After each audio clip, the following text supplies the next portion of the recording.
L'after donc, allez, regardez cette photo, vous l'avez tous vu hein, à la télé ou des vidéos sur les réseaux sociaux, ce fameux porte-conteneur taïwanais de la compagnie Evergreen qui est quand même juste en train de bloquer le canal de Suez. Alors il y a évidemment des opérations en cours pour essayer pour essayer de débloquer. Bloqué par l'un des plus... En plus, c'est un très gros, hein, il s'appelle Evergiven. Effectivement, il est juste sur le côté, et donc du coup, il bloque dans les deux sens le canal de Suez, qui représente à peu près 10% du trafic de shipping, de shipping dans le monde. Hashtag mondialisation, on dit ce commentateur. Ça pose quoi? Ça montre les limites une limite physique, parfois, que des petites conneries, hein, mais il y a un capitaine ou son second qui a mal navigué. En fait, c'est un sujet de mécanique des fluides absolument passionnant. Hein. La mondialisation a été permise par l'apparition du conteneur et la normalisation du conteneur. Bon. Ensuite, vous avez des stratégies qui se développent, Panama, Suez, qui investissent pour essayer de fluidifier ça. Et vous avez aujourd'hui 8 à 10% du trafic mondial qui passe par le canal de Suez. Et on voit bien que dès qu'il y a quelque chose qui grippe, et ben, tout d'un coup, ça met en danger la capacité de la mondialisation à se déployer fluidement. Parce que les flux ne passent plus, il faut qu'ils passent ailleurs. Alors, ça a bloqué que dans un sens, à ma connaissance. Et en fait, ce qu'ils font, c'est qu'ils ont remis à deux sens l'autre leg. L'autre côté. Celui qui existait avant 2015. Et tous ceux qui étaient déjà engagés sont quand même bloqués derrière. Ils ont fait un canal, une voie, en baissant le temps d'attente, la durée de traversée à 11 heures et le temps d'attente à 3 heures, ce qui a été un miracle par rapport à ce que ça prenait comme temps de passer le canal. Et en fait, donc c'est très intéressant de voir ça, parce que la mondialisation, elle repose sur des petites choses, en fait, notamment sur ces tuyaux étroits. Et voilà. Et l'autre point, c'est qu'on n'a vraiment pas besoin de ça en ce moment, car il ne vous a pas échappé que, en fait, la concentration des compagnies maritimes, la baisse des capacités qu'elles ont sciemment organisées pour essayer de survivre pendant que les échanges baissaient, pendant la crise sanitaire, et elles ont complètement mal anticipé le rebond. Et donc, on a un conteneur, juste sur un dry conteneur de 20 pieds, qui est une unité de mesure assez simple, entre l'Asie et l'Europe. On est passé de entre 500 et 900 $. Le transport, il y a encore quelques mois, à 4 500 $ en ce moment. Et du coup, il y a engorgement des ports, il y a des centaines de milliers de conteneurs qui ne sont pas débarqués, et toutes les chaînes logistiques de tous mes clients industriels, de mes clients retailers qui dépendent de ce qui arrive en production de l'étranger, etc., sont complètement bloquées en ce moment. Et ça va être il va y avoir un effet rebond. Il ne faudrait pas que ça en rajoute dans ça en rajoute, sauf s'ils arrivent à débloquer assez vite la situation.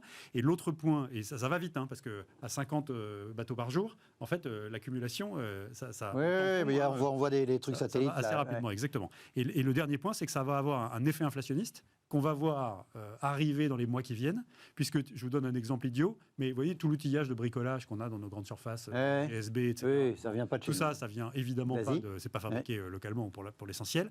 Et l'impact de ce qu'on a vu sur le transport, plus l'aggravation éventuelle liée à ce pépin sur le canal, ça va faire 10% de prix en plus dans quelques semaines. On voit que c'est fragile, le commerce international. Bon, alors on imagine que les remorqueurs vont quand même réussir à le bouger, ce pauvre porte-conteneur. C'est vrai qu'on voit que ça dépend de détails, là en l'occurrence, mais même par exemple sur les vaccins. C'est-à-dire que, par exemple, maintenant pour entrer en Chine, il va falloir être vacciné avec le vaccin chinois, mais dans d'autres pays, il faudra être vacciné.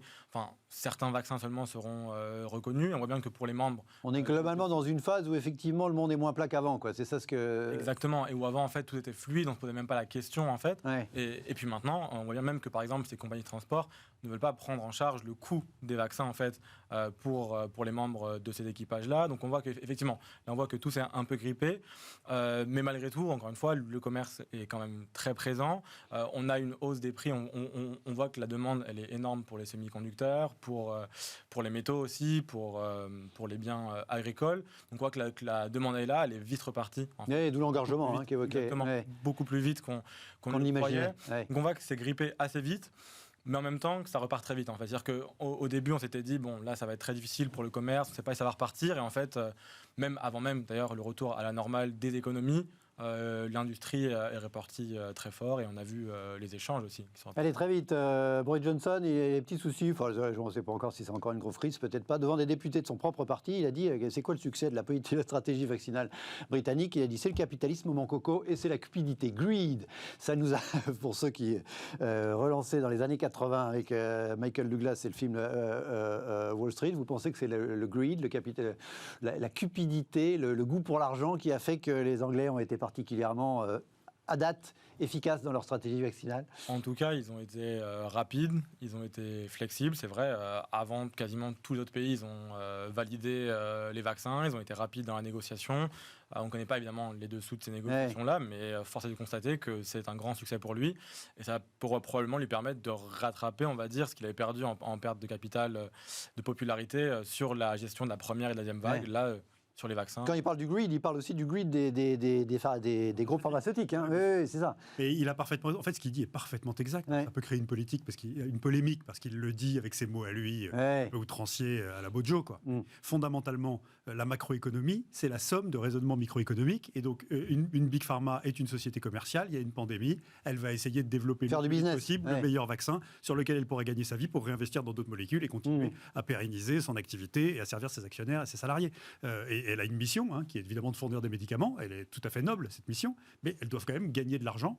Et c'est peut-être en gagnant de l'argent qu'elles pourront racheter les biotech de demain qui permettront d'échapper à la pandémie suivante ou de régler des problèmes de maladies qu'on n'arrive pas encore à guérir. Et donc, il nous raconte quelque chose du fait que la macroéco, l'intérêt général est la somme d'intérêts particuliers et qu'il y a toujours une face obscure et une face claire dans nos comportements d'acteurs économiques, que nous soyons des consommateurs, des ménages, des producteurs, des salariés, des chefs d'entreprise ou des entreprises, même une administration, elle a son comportement microéconomique et il a un impact sur la big picture. Voilà, ce qu'il y a, c'est que greed, normalement la cupidité, c'est pas juste l'intérêt particulier, c'est censé être un peu un péché.